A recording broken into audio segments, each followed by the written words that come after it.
Hey guys, what's up? Stephanie, the English coach here from EnglishFulltime.com. In this video, we are going to talk about how to improve your writing in English. First, there's 4 things that you have to do. 1, ask questions. 2, do research. 3, practice. And 4, get feedback. That's it, but we're going to break that down and, talk about what each of those steps means.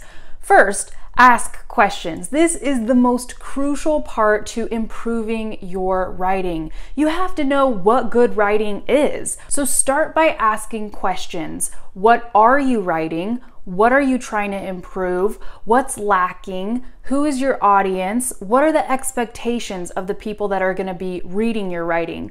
Because the truth is that there's so many different writing styles that you could use depending on what you're writing. If you're writing a business email to a client, your writing and the structure of your writing is going to be a lot different than if you're writing a post on Facebook, or if you're writing an academic essay, or if you're writing a resume. So really, you have to start by asking these questions. What are you writing? Who are you writing it to? What are their expectations?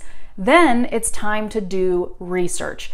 Go on Google, go on YouTube, and start asking your questions. Read blog posts and articles, look for the answers. You can even read entire books on writing, okay? But what I want to suggest here is that you don't go looking for material on how to become a better writer from English teachers, okay? Here's the reason why.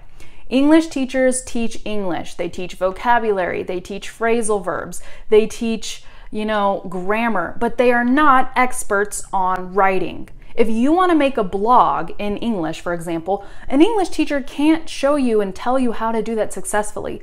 You have to go to people who have already made blogs in English and look up how do they structure their blog posts? How do they structure their sentences? How do they keep the readers engaged? What kind of writing style do they use? How do they incorporate humor? You have to learn writing from people who already do that kind of writing. If you want to learn how to write a resume, you have to look up articles in English that are actually for English speakers, okay? Pretend you're already, fluent and confident, you're an English speaker, even if you're not totally there yet, okay? Start looking up material that was written for English speakers, because those articles, those materials, those books are going to have the best information. Now, here's a tip for you guys. Writers, they don't study English, okay? Great writers, people that have written books, people that run websites and write blog posts, there's obviously so many different kinds of writing you could do, but writers don't study English, they study writing, okay? That's very important. The best writers in the world, they don't study grammar, they don't study vocabulary,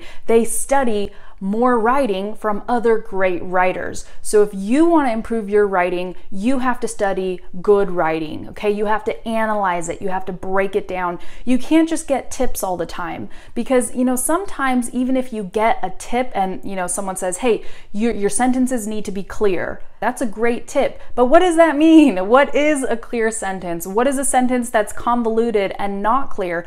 You actually have to read good writing, because some things won't make sense until you see it and until you can break it down in your mind and analyze it and then go, oh, that's what it is. That's how you do it. That's how you transition from one sentence to the next. That's how you transition from one paragraph to the next. You have to be a researcher. You have to ask questions. You have to research. Then you have to analyze, okay?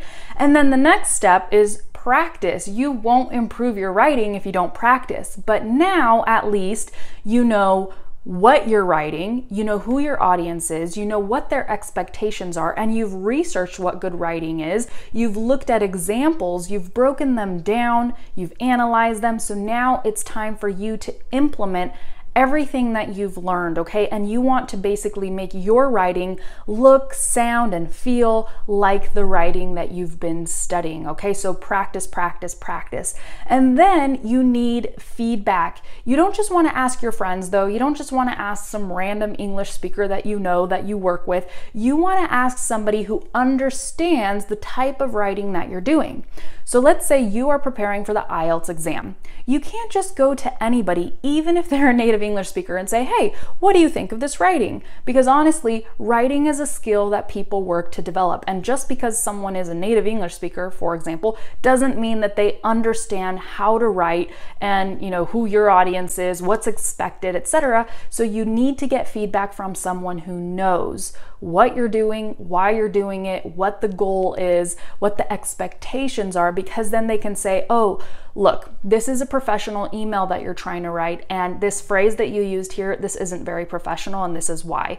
Okay, if you talk with someone who doesn't understand how to write a professional email, again, even if they are a native English speaker, the feedback you get is going to be irrelevant. They're not going to know what they're talking about. So you have to get feedback from a source who knows. Now, sometimes this means you might have to pay for it. You might have to go to a website where you can hire an editor or somebody to go through and give you feedback. Or hopefully you're lucky enough to have a friend who can help you with this. Or maybe you have to join a program where you practice your writing. I have no idea.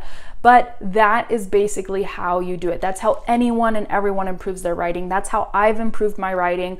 First, by figuring out what am I writing, who's my audience, asking those questions, doing the research, practicing, and then getting feedback. That's the formula. That's how you do it.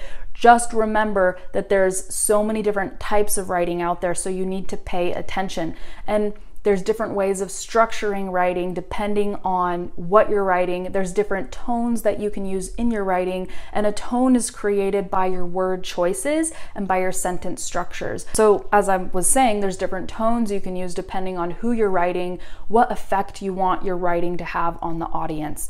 So, you know, this is not a simple process. This is not something that happens overnight.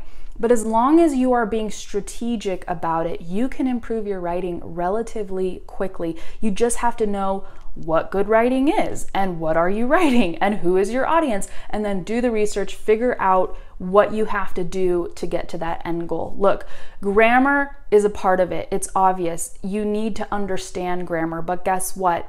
Grammar is not writing, okay? Grammar is grammar. And sometimes you can have good writing where the grammar is wrong.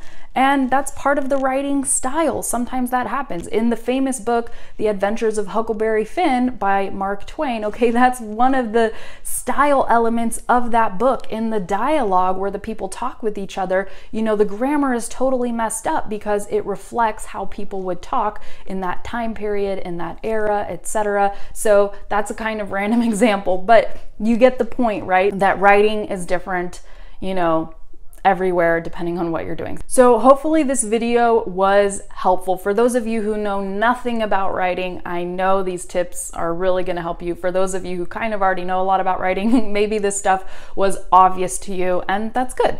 It should be obvious. Anyways, if you guys want 5 ways that you can improve your writing in less than 10 minutes, and these are really specific examples, then you can go ahead and download a free audio class that I made for you. I will link it in the description, okay? And it's basically the basics of good writing, okay? Do this, don't do that. That's what I teach you guys in that audio class. So it's linked in the description. And don't forget to find me on Instagram and follow me there at The English Coach and English Full Time, a new Instagram account that I started for our community. Also, feel free to find me on Facebook, follow my page there, The English Coach, and check out the website and blog, EnglishFullTime.com. There's some other free stuff for you guys there too. Anyways, that's it. I will put all the links in the description, and I look forward to seeing you guys in another video. Bye.